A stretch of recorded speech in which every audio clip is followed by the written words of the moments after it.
പ്രിയപ്പെട്ടവരെ, reporter breaking. Smart കൃഷിഭവൻ എന്ന് കേട്ടിട്ടുണ്ടോ? സ്മാർട്ട് കൃഷിഭവൻ അതെങ്ങനെ ഇരിക്കും? നിങ്ങളുടെ സങ്കല്പത്തിലുള്ള സ്മാർട്ട് കൃഷിഭവൻ അതെന്താണെങ്കിലും ഞാനിനി കാണിക്കാൻ പോകുന്ന ദൃശ്യം പോലെ ആകില്ലെന്ന് ഉറപ്പ്. മഴ പെയ്താൽ വെള്ളം കയറിയ പാടം പോലെയാകുന്ന ഒരു സ്മാർട്ട് ഭവനാണ് ഞങ്ങൾ പരിചയപ്പെടുത്തുന്നത്. നെയ്യാറ്റിൻകര കൃഷിഭവനിലാണ് ഈ ദുരവസ്ഥ. കമ്പ്യൂട്ടർ ഉൾപ്പെടെയുള്ള ഉപകരണങ്ങൾ നനയാതിരിക്കാനും ഫയലുകൾ കുതിർന്നു പോകാതിരിക്കാനും പ്ലാസ്റ്റിക് ഷീറ്റ് കൊണ്ട് മൂടുകയാണ് ജീവനക്കാർ. ഏതു നിമിഷവും നിലം പൊത്താവുന്ന അവസ്ഥയിലാണ് ഒട്ടും സ്മാർട്ട് അല്ലാത്ത ഈ സ്മാർട്ട് കൃഷിഭവൻ. പേരാണ് കൗതുകം, സ്മാർട്ട് കൃഷിഭവൻ. കേൾക്കാം. അരുൺ സോളമൻ തയ്യാറാക്കിയ റിപ്പോർട്ട്.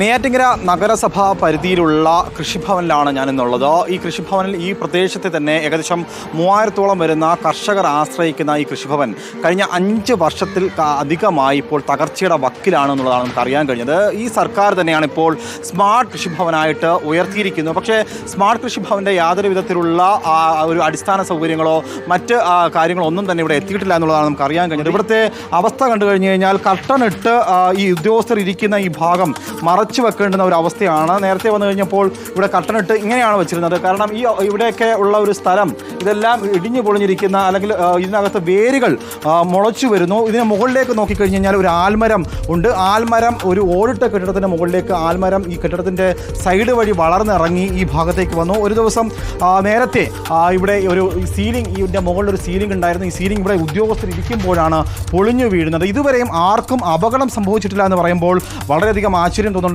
പല ഭാഗങ്ങളിലും ഓടുകളില്ല എന്നുള്ളതാണ് ഏറ്റവും പ്രധാനപ്പെട്ട കാര്യം. ഉദ്യോഗസ്ഥർ ഇതുവരെയും തിരിഞ്ഞു നോക്കിയിട്ടില്ല. നിരവധി തവണ പരാതി കൊടുത്തെങ്കിലും ഇതിലൊന്നും തന്നെ ഇതുവരെ നടപടി ഉണ്ടായിട്ടില്ല എന്നുള്ളത് തന്നെയാണ് നമുക്ക് അറിയാൻ കഴിയുന്നത്. ഇതാണ് ഇവിടുത്തെ ഈ നടീൽ വസ്തുക്കൾ. പ്രധാനമായും ഇപ്പോൾ തൈകളായാലും ഇതൊക്കെ സൂക്ഷിക്കുന്ന ഒരിടം കൂടിയാണ്. പക്ഷേ ഇവിടെ വെള്ളം ഒഴിക്കേണ്ട ഒരു സാഹചര്യമില്ല. ഈ നടീൽ വസ്തുക്കൾക്കെല്ലാം ഓട്ടോമാറ്റിക്കായിട്ട് തന്നെ വെള്ളം കിട്ടും എന്നുള്ള ഒരു അവസ്ഥയിലേക്ക് മാറി. ഈ മുകളിലേക്ക് നോക്കിയാൽ മാനം കാണാവുന്ന ഒരു സ്ഥിതിയിലേക്ക് ഈ കെട്ടിടം മാറിയിരിക്കുന്നു. ഈ ചുമരിൻ്റെ ഭാഗത്ത് നോക്കിയാൽ പുറത്തു നിന്നുള്ള ഒരു ആൽമരമാണ്. ഈ ആൽമരത്തിൻ്റെ വേര് കെട്ടിടത്തിൻ്റെ ഉള്ളിലേക്ക് ഇറങ്ങി ഇപ്പോൾ ഈ കെട്ടിടത്തിൽ ഭിത്തികളിൽ പല വിള്ളലുകളും രൂപപ്പെട്ട ഒരവസ്ഥയിലാണ്. ഇങ്ങനെയാണ് നെയ്യാറ്റിൻകര കൃഷിഭവൻ. അത് സ്മാർട്ട് കൃഷിഭവൻ എന്ന് പറയുമ്പോൾ വളരെയധികം സങ്കടം തോന്നുന്നുണ്ട്. 5ഓളം വരുന്ന ഉദ്യോഗസ്ഥരുണ്ട്. പക്ഷേ അവർക്ക് അവരുടെ ജീവൻ ഭയന്നാണ് ഇവിടെ ജോലി ചെയ്യുന്നത്. പലപ്പോഴും പല കർഷകരും ഇവിടെ വന്നിപ്പോൾ ഈ തൈകൾ വാങ്ങാൻ വന്നാൽ പോലും ഭയത്തോടു കൂടിയാണ് വാങ്ങി കടന്നു പോകുന്നത്. മൊത്തം തകർന്നിരിക്കുകയാണ് ഈ കെട്ടിടം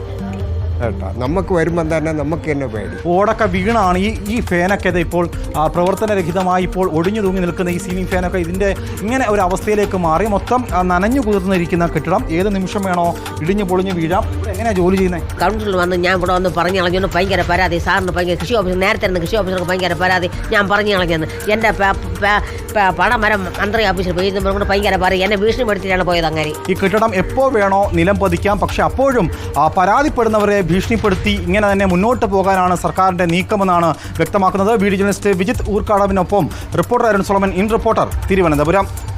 അരുൺ സോളമനാണ് സ്മാർട്ട് കൃഷിഭവനെ കുറിച്ചുള്ള വാർത്ത പ്രേക്ഷകർക്ക് നൽകിയത്. കണ്ടിട്ട് എന്ത് തോന്നുന്നു? സംഭവം സ്മാർട്ടായിട്ടില്ലേ? പിന്നെ സ്മാർട്ടായി എന്നായിരിക്കും. എന്താ അവസ്ഥയല്ലേ?